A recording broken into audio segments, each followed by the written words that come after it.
बिस्मिल्लाहिर्रहमानिर्रहीम। अस्सलामुअलैकुम। मेरी बीवी जो ही बच्चा जनती तो ये देखकर मेरी आंखें खुली की खुली रह जाती कि बच्चे के साथ तो एक सोने की ईंट भी होती, मगर मेरी बीवी उस ईंट को फौरन उठा लेती और किसी को भी हाथ ना लगाने देती। मेरी बीवी कहती, अगर किसी ने भी इस ईंट को हाथ लगाया तो बच्चा मर जाएगा। हम सब इसी डर से सोने की ईंट की तरफ देखते भी नहीं। तब मेरी बीवी उस ईंट को एक पोटली में बंद करके तहखाने में रखाती। अगले दिन दरवाजे पर एक फकीर आता तो मेरी बीवी वो ईंट उस फकीर को दे देती। अब तो सोना बहुत महंगा हो चुका था। मैं चाहता था कि मेरी बीवी वो ईंट बेचकर मुझे कोई कारोबार करवा दे। अब की बार मेरी बीवी फिर से उम्मीद से थी। उसने जैसे ही बच्चा जाना, मैं फकीर का भेस बदलकर दरवाजे पर जाकर बैठ गया। सुबह मेरी बीवी ने मुझे फकीर समझकर वो पोटली थमा दी, लेकिन जैसे ही मैंने उस पोटली को खोला तो ये देखकर कदमों तले से जमीन निकल गई कि उसमें तो मेरी बीवी शाजिया बेहद हसीन थी। वो चलती फिरती हुस्न की दुकान लगती थी। उसके चर्चे हर जगह पहुंच चुके थे कि फवाद की बीवी बहुत हसीन है। लोग बड़े इश्तियाक से शाजिया को देखने आते थे। मुझे शुरू शुरू में तो ये सब बहुत अच्छा लगता था, मगर फिर मुझे जलन होने लगी थी। मैं चाहता था कि मेरी बीवी की तरफ कोई आंख उठाकर भी न देखे, लेकिन उसे जितना लोगों की नजरों से दूर रखने की कोशिश करता, वो भीड़ में उतनी ही नुमाया लगती थी। और फिर उसके रंग ढंग भी ऐसे ही थे कि वो सबसे जुदा लगती थी। शाजिया को पहनने ओढ़ने का भी सलीका था, इसीलिए वो सबसे मुमताज लगती थी। मेरे बस में होता तो मैं शाजिया को टोपी वाला बुर्का पहना देता, मगर वो तो दुपट्टा भी सर पर लेने की रवादार नहीं थी। मेरी वालदा बड़े फख्र से कहती, फवाद, देखा मेरी पसंद, लाखों में एक है। अच्छा किया ना तुमने मेरी बात मानकर। मैं अम्मी की बात सुनकर हंस देता था और दिल में सोचता था, अम्मी पता नहीं मैंने आपकी बात मानकर ठीक किया है या नहीं, क्योंकि शाजिया से शादी करने से पहले मैं बहुत सुकून में रहता था, मगर अब तो हर वक्त अजीब सी परेशानी मुझे अंदर ही अंदर से खाए जाती है कि कहीं वो मुझे छोड़कर ना चली जाए, मेरी बीवी पर किसी की नजर न पड़ जाए। इन हालात से बचने के लिए मैं चाहता था कि वो घर के कामों में खुद को मसरूफ कर ले। जाहिर सी बात है, घर के कामकाज करने से वो पहले जैसी तो ना रहती, लेकिन उसने मेरी बात सुनकर मुंह बसोड़ लिया और बोली, ना पहले कभी मैंने घर का काम किया था और ना ही अब करूंगी। उल्टा उसने मेरी अम्मी को मेरी शिकायत भी लगा दी कि फवाद मुझे घर की काम करने का कहता है। अम्मी हंसकर बोली, बेटा, अभी शादी को दिन ही कितने हुए हैं, मेरी बहू को बिला वजह परेशान मत करो। मैं चुप कर गया। अब मैं क्या कर सकता था, जब सास ही बहू की तरफदार है। शाजिया अच्छी थी, मेरा ख्याल भी रखती थी, मगर लावाली तबीयत की मालिक थी। अपनी मनमानी करती थी, किसी का कहा नहीं मानती थी। दिल चाहता तो सीधे मुंह से बात कर लेती, नहीं तो बस मेकअप के सामान के साथ ही लगी रहती। मैं शाजिया को अपनी मुट्ठी में कैद करना चाहता था, इसीलिए मैंने सोचा कि औलाद हो जाएगी तो वो खुद ब खुद ठीक हो जाएगी। मैंने शाजिया से बड़ी मोहब्बत से बात की और बोला, शाजिया, अब हमारी शादी को 4 माह हो गए हैं, अब हमें औलाद के बारे में सोचना चाहिए। शाजिया एकदम ही बिदक पड़ी और बोली, 4 माह ही हुए ना, 4 साल तो नहीं हुए। मुझे नहीं चाहिए अभी औलाद, अभी तो मैं खुद बच्ची हूं। मैं बोला, शाजिया, अम्मी भी चाहती हैं कि हमारे घर में नन्हे से मेहमान की आमद से रौनक आ जाए। उसने हठधर्मी दिखाई। वो बोली, मेरे सामने आज के बाद औलाद का नाम मत लेना। मैं बोला, ठीक है, मैं औलाद का नाम नहीं लूंगा, तलाक का नाम ले लेता हूं। अगर तुम्हें मेरी हर बात से एतराज है तो मैं तुम्हें तलाक देकर दूसरी शादी कर लेता हूं। मेरी बात सुनकर शाजिया संजीदा सी हो गई थी। अगले दिन वो बोली, फवाद, मुझे लगता है सच में इस घर में एक अदद बच्चे की जरूरत है। मैं उसकी बात सुनकर बेइंतहा खुश हुआ था कि चलो, इस बार तो उसने मेरी बात मानी। अल्लाह ने हम पर अपना फजल किया और शाजिया उम्मीद से हो गई थी। उसने जिस दिन मुझे उम्मीद से होने की खबर सुनाई, मेरे तो कदम ही जमीन पर नहीं टिकते थे। मैं बेइंतहा खुश था। अब मैं हर रोज शाजिया के लिए तरह तरह के खाने बाजार से लाता। उसको मेकअप बहुत पसंद था, इसीलिए उसके लिए कोई ना कोई चीज लेकर जरूर आता। कभी कोई लिपस्टिक तो कभी मस्कारा। लेकिन वो आजकल बहुत उदास रहने लगी थी। उसने बनना संवरना भी छोड़ दिया था। दरअसल मैं तो यही चाहता था कि शाजिया खुद को बस मुझ तक ही महदूद कर ले, मगर अब जब उसने सब कुछ छोड़ दिया था तो मेरा दिल उसके लिए बहुत खफा होता था। मैंने अम्मी से भी बात की।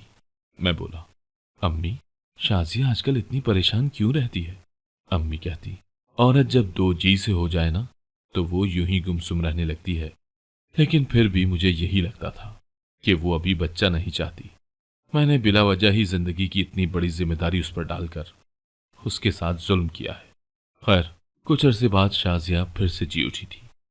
उसने खुद को संवार लिया था। अब उस पर बहुत रूप आ गया था। लोग कहते थे, मां बनने वाली है तो देखो कितना रूप चढ़ा है इसको।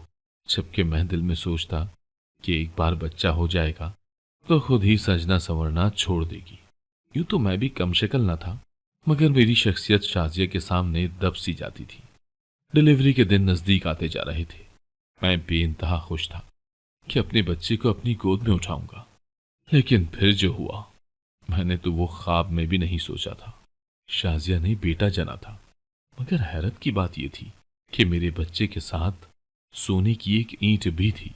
ये एक ऐसी बात थी जिस पर यकीन करना तकरीबन नामुमकिन सा लगता है। अगर यही बात मैं किसी और के मुंह से सुनता कि फलां की बीवी ने बच्चा जना तो साथ में सोने की ईंट भी थी, तो मैं हरगिज़ इस बात का यकीन न करता। मगर अब ये तो मेरी आंखों देखी बात थी ना। मेरी अम्मी बेइंतहा खुश थी। वो बोली, फवाद, देखो तुम्हारा बेटा कितने भागों वाला है, अपने साथ अपना रिस्क भी लाया है। मेरी अम्मी वो ईंट उठाने लगी तो शाजिया चीख उठी और बोली, खबरदार, कोई इस ईंट को हाथ न लगाए, नहीं तो मेरे बच्चे की जान चली जाएगी।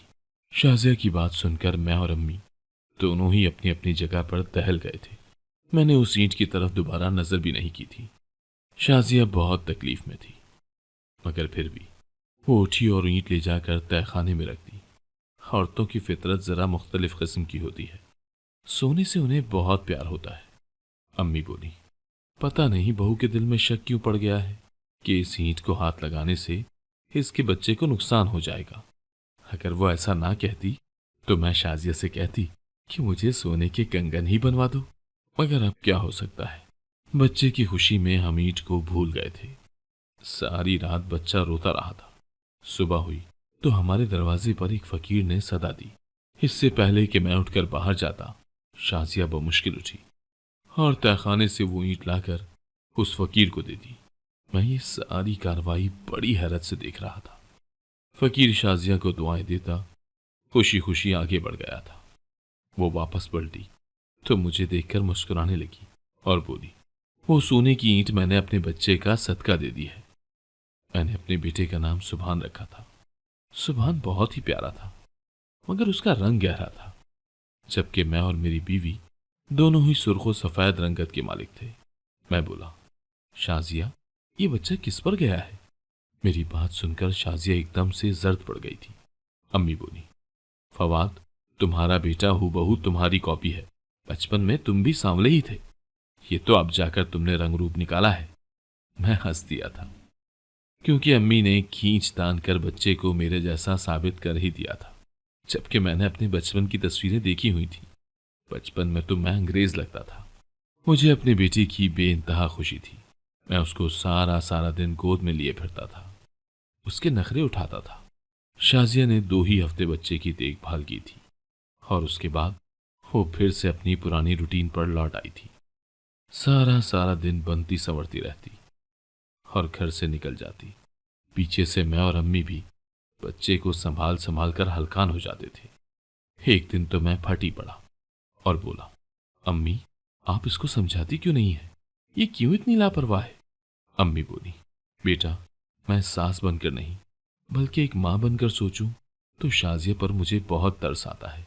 उसकी उम्र ही कितनी है कि मैं उस पर पाबंदियां लगाऊं। लेकिन तुम बेफिक्र हो जाओ, जैसे जैसे वो बड़ी होती जाएगी सुधरती जाएगी। मैं अम्मी की बात सुनकर चुप कर जाता था। जब एक बेटे की माँ उसकी बीवी के मुतालिक अच्छी बात करती है तो शौहर उस पर जरूर अमल करता है और यूं उनका घर जन्नत बन जाता है। खैर, सुभान बड़ा होता जा रहा था। अब वो शरारतें भी करता था। एक दिन अम्मी हंसकर बोली, अब सुभान के लिए कोई बहन या भाई आ जाना चाहिए। दोनों बच्चे मिलकर खेलेंगे तो इनका भी दिल लगा रहेगा और माँ को भी ज्यादा मुश्किल नहीं होती बच्चे पालने में। मैंने शाजिया से बात की तो वो बोली, फवाद, अब वो वक्त तो नहीं रहा कि औरत ऊपर तले नीचे बच्चे ही जनती रहे। पहले मेरा ये बेटा कुछ बरस का हो जाए, फिर मैं दूसरे बच्चे के मुतालिक सोचूंगी।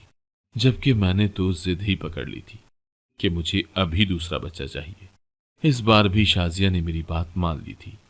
अल्लाह ने हम पर करम किया और शाजिया उम्मीद से हो गई थी, लेकिन उसके तौर तरीके अभी तक कुंवारी लड़कियों जैसे ही थे। हर वक्त फैशन और कपड़ों के मुतालिक ही सोचती रहती थी। ये तो अल्लाह का शुक्र है कि उसने मुझे बेहतरीन रिस्क से नवाजा था, नहीं तो मैं इस काबिल ही नहीं था कि अपनी बीवी को रोज रोज नए कपड़े लेकर देता। 9 माह बाद एक दिन शाजिया की तबीयत बहुत खराब थी। वो बोली, अम्मी, दाई को बुला दे, मेरी तबीयत बिगड़ रही है। अम्मी बोली, शाजिया, चलो मैं तुम्हें अस्पताल ले चलती हूँ। इस जदीद दौर में दाइयों से डिलीवरी कौन करवाता है? वो बोली, अम्मी, मैं अस्पताल जाऊंगी तो डॉक्टर सीधा ऑपरेशन करते हैं और ऑपरेशन से औरत आधी हो जाती है। खैर, अम्मी ने दाई को बुलाया तो वो अपना बड़ा सा थैला लेकर हमारे घर आ गई थी। मैं और अम्मी कमरे से बाहर ही खड़े शाजिया के लिए दुआएं कर रहे थे, जबकि वो अभी जचकी के अमल से गुजर रही थी। तकरीबन 3 घंटे के बाद बच्चे के रोने की आवाज आई तो अम्मी भाग कर कमरे में चली गई थी। इस बार भी अल्लाह ने मुझे बेटे से नवाजा था। अम्मी बच्चे को बाहर लेकर आई तो बहुत खुश थी। वो बोली, देख फवाद बेटा, और तुम जानते हो क्या, इस बार भी बच्चे के साथ सोने की ईंट आई है। देख, मैंने तुम्हारे लिए कितने अच्छे भागों वाली औरत को पसंद किया है, जबकि तू तो उस कलमुही सलमी के पीछे पड़ा था कि शादी करूंगा तो सलमी ही से करूंगा, नहीं तो कुछ खाकर मर जाऊंगा। अब तो खुद बता, शादी के बाद एक दिन भी तुम्हें उसकी याद आई कभी? मैं चुप कर गया था, क्योंकि मैं सच में सलमी को भूल गया था। दरअसल मेरी परचून की दुकान थी। अल्लाह ने बहुत रिस्क से नवाजा था। मेरी दुकान पर अक्सर सलमी आया करती थी। वो हर वक्त बड़ी बनठन कर रहती थी। मुझे बहुत अच्छी लगने लगी थी। हर रोज मुझे उसके आने का इंतजार रहता था और वो भी बहाने बहाने से आती रहती थी। यूं हम दोनों की मोहब्बत परवान चढ़ गई और मैंने अम्मी से कह दिया कि मैंने सलमी से ही शादी करनी है। यहाँ पर अम्मी ने भी रिवायती माओ वाला किरदार निभाया था। वो बोली, मैं किसी ऐसी वैसी राह चलती लड़की को अपनी बहू हरगिज नहीं बनाऊंगी। जो लड़की सौदा लेने के बहाने दुकानदार से इश्क लड़ाने लगे, वो भरोसे के काबिल नहीं होती। मैंने अम्मी के साथ बहुत जिद की कि मैं हर हाल में सलमी से ही शादी करूंगा, मगर उन्होंने मेरी एक नहीं मानी। उन्हीं दिनों में अम्मी मेरे लिए शाजिया का रिश्ता ढूंढ कर ले आई। मैं बोला, मैं ये शादी नहीं करूंगा, लेकिन अम्मी ने कसम दे दी तो मैंने सोचा, चलो शादी तो कर लूंगा, मगर इस लड़की के साथ घर नहीं बसाऊंगा। इसे तलाक देकर मैं सलमी को अपने घर में ले आऊंगा। मगर जब शाजिया से शादी हुई तो मैं सब कुछ ही भूल गया था, यहां तक कि मैंने अपनी जात को भी बहुत पीछे कर दिया था। उसमें कुछ खास था। अब जब मैं कमरे में गया तो शाजिया बड़ी निढाल सी लेटी हुई थी, साथ ही सोने की ईंट भी पड़ी थी। मैंने ईंट उठानी चाहिए तो इस बार भी शाजिया ने मना कर दिया और बोली, इस ईंट को हाथ मत लगाइएगा, बच्चे को नुकसान पहुंच सकता है। खैर, इस बार भी वो ईंट को तहखाने में छोड़ आई थी। मेरा दूसरा बच्चा शक्ल सूरत में हमसे मुख्तलिफ ही था, मगर उसके नैन नक्श माँ से मिलते थे। अगली सुबह दरवाजे पर दस्तक हुई तो शाजिया जल्दी से उठकर बाहर गई और सोने की ईंट उस फकीर को दे दी जो पिछली दफा आया था। मैं बोला, शाजिया, इस फकीर को कैसे इल्म हो जाता है कि हमारे घर सोने की ईंट आई है, जो यूं मुंह उठाकर चलाता है? शाजिया बोली, सोने की ईंट वाली बात भी तो अजीब है ना। वो बात तो हमारी समझ में आ गई है, तो इस बात को भी समझ लेते हैं। मुझे लगा था कि दूसरे बच्चे की बारी शाजिया ठीक हो जाएगी, मगर उसके वो ही चाल चलन थे और अब तो उसने जिद करके बच्चों के लिए आया भी रखवा ली थी। खुद वो बन ठन कर बैठी रहती थी। मैं अपने दोनों बेटों से बेहद प्यार करता था और उनके साथ ज्यादा से ज्यादा वक्त गुजारना चाहता था, मगर शाजिया अपने बच्चों से दूर भागती थी। अब मेरी परचून की दुकान भी इतनी नहीं चलती थी, इसीलिए मैं ज्यादातर वक्त घर पर ही गुजारने लगा था। लेकिन मैं नहीं जानता था कि मेरी यही गफलत मेरे काम को बिगाड़ देगी। उन्हीं दिनों हमारे घर तीसरे बच्चे की आमद थी। इस बार बेटी पैदा हुई थी, जिसका नाम मैंने सुगरा रखा था। इस बार भी सोने की ईंट साथ ही आई थी और वही फकीर आकर सोना ले गया था। मगर मैं ये सोचकर हैरान हो जाता कि सोने की ईंट मिल जाने के बाद भी उस फकीर ने मांगना क्यों नहीं छोड़ा था। एक नहीं बल्कि तीन तीन सोने की ईंटें मिली थी उसे। अब तो मुझे कुछ गड़बड़ लगने लगी थी। खैर, मुझे बेटी का बहुत शौक था। बेटी हुई तो मैंने अपनी दुकान को बिल्कुल ही छोड़ दिया था। इसी वजह से मेरी दुकान का दिवालिया हो गया था। हमारे घर के हालात भी खराब रहने लगे थे। अब मैं बहुत परेशान रहता था। मेरे घर चौथे बच्चे की आमद थी, मगर हालात बिल्कुल भी अच्छे नहीं थे। मैं तो शाजिया को देखकर हैरान रह जाता था कि वो कहीं से भी 3 बच्चों की मां नहीं लगती थी। उसने खुद को इस तरह रखा हुआ था कि वो आज भी कंवारी लड़की ही लगती थी। मैंने सोच लिया था कि इस बार बच्चे के साथ जो ईंट आएगी वो मैं ले लूंगा और अपना कारोबार शुरू कर दूंगा। मुझे बच्चे की पैदाइश का बेसब्री से इंतजार था। एक दिन शाजिया ने अम्मी से कहा कि दाई को बुलवा लें। अम्मी ने शाजिया की दाई को बुलवा लिया था। अम्मी हर बार एक ही दाई को बुलाती थी, क्योंकि वो नहीं चाहती थी कि ये बात लोगों में फैले कि हमारे बच्चों के साथ सोने की ईंट भी आती है। इस बार फिर से बेटा हुआ था और सोने की ईंट भी मौजूद थी। शाजिया ने हमेशा की तरह वो ईंट पोटली में बंद करके तहखाने में रख दी थी। सारी रात मैं वो ईंट हासिल करने की सोच में लगा रहा और आखिर इस नतीजे पर पहुंचा कि मैं सुबह फकीर का भेस बदलकर अपने ही दरवाजे पर भीख मांगने आऊंगा। सुबह हुई तो मैं जल्दी से घर से बाहर निकल गया और फकीर का होलिया बनाकर अपने दरवाजे पर आ गया। शाजिया ने जल्दी से सोने की ईंट वाली पोटली मुझे दी और वापस घर में चली गई। वो बेहद जल्दी में लगती थी।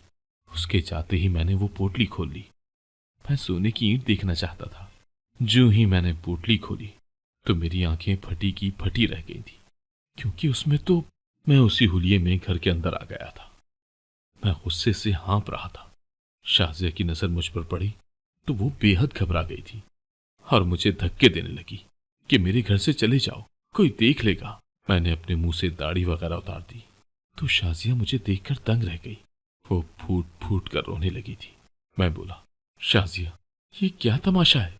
तुमने ये सब क्यों किया? ये बच्चे जिनको मैं अपना समझता रहा, ये तो मेरे बच्चे हैं ही नहीं। तुम ऐसी निकलोगी मैंने तो कभी सोचा भी नहीं था। अब मैं तुम्हें इस सारे खेल की सजा तलाक की सूरत में दूंगा। तलाक का नाम सुनकर शाजिया मेरे कदमों में गिरकर रोने लगी। वो बोली, फवाद, मेरी बात सुने, मैं आपको सारी बात बता देती हूँ। मेरी अम्मी भी परेशान सी खड़ी हम दोनों को देख रही थी। शाजिया बोली, फवाद, मैं आपकी अम्मी की सहेली की बेटी हूँ। ये दोनों दोस्तें बहुत सालों बाद मिली थी। इनकी नजर मुझ पर पड़ी तो इन्होंने मुझे आपके लिए पसंद कर लिया और मेरे लिए रिश्ता भेज दिया। मैंने तो इस शादी से साफ इनकार कर दिया था, मगर मेरी अम्मी ने मुझे अपनी जान की कसम दे दी और मेरे कदमों में अपनी चादर रख दी। मेरे पास अब इस शादी के अलावा कोई चारा नहीं बचा था। मैं ये शादी इसलिए नहीं करना चाहती थी क्योंकि जब मैं 15 बरस की थी तो स्कूल से वापसी पर अगवा कर ली गई थी और मुझे कोठे पर भेज दिया गया था। मैं बहुत खौफजदा थी, बहुत रोती भी थी। मैंने वहां की नायिका की बात मानने से कई बार इनकार किया, मगर वो मुझे मार मार कर अधमुआ कर देती थी। उसने तो मुझे कई कई दिन खाना भी नहीं दिया था। मैं बेबस लड़की आखिर कब तक उन लोगों का मुकाबला करती। मैंने उनकी बात मान ली। नायिका मुझे और मेरी साथी लड़कियों को मर्दों के दिल लुभाने के गुर सिखाती थी।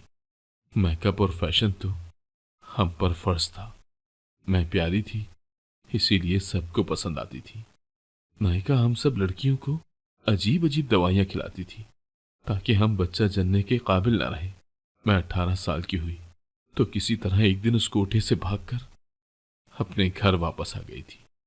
मेरे वालिदैन ने तो मुझे कबूल कर लिया था, अगर मैं जानती थी कि अब मुझे कोई और कबूल नहीं करेगा। लेकिन आपकी वालदा ने रिश्ता मांगा। वो बोली कि मेरे फवाद के पीछे एक लड़की पड़ी है और वो उससे शादी करना चाहता है। अम्मी ने रिश्ते के लिए हाँ कह दी और साथ ही मुझे ये सोने की नकली ईंट भी दे दी कि जब कभी मुश्किल पड़े तो ये सोने की ईंट निकाल कर अपने ससुराल वालों पर अपनी धाक जमा लेना। इस तरह वो तुम्हें छोड़ने से पहले 100 बार सोचेंगे। मुझे मालूम था कि आप किसी और से मोहब्बत करते हैं, इसीलिए मैंने नायिका के सिखाए हुए गुर आप पर आजमाए और हर वक्त बन ठन कर रहने लगी।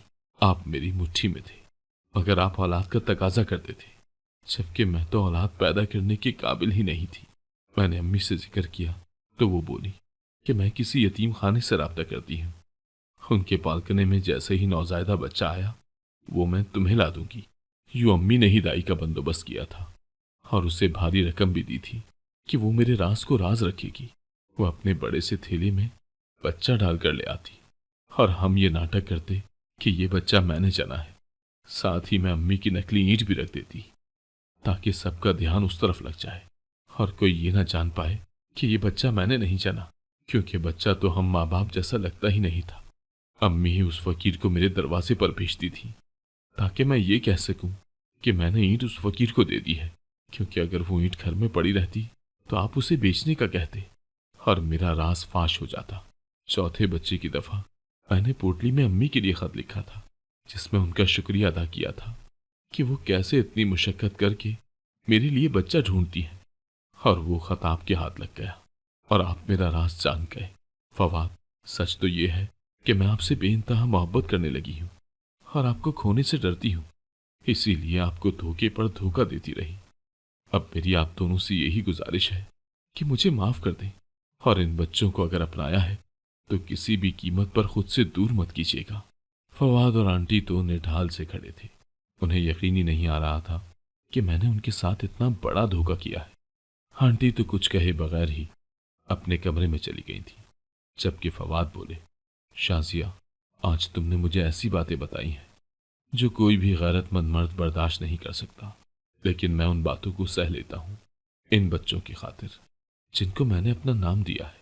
मगर फिलहाल तुम मेरी नजरों के सामने से चली जाओ और तब तक मेरे सामने मत आना जब तक मैं तुम्हें माफ नहीं कर देता। हो सकता है माफी के इस अमल में चंद माह लग जाए या चंद साल लग जाए। अगर तुम इस दौरान में मुझसे खुला लेना चाहोगी तो मुझे किसी किस्म का कोई एतराज नहीं होगा। इतना कहकर फवाद ने अपना कमरा मुझसे जुदा कर लिया था।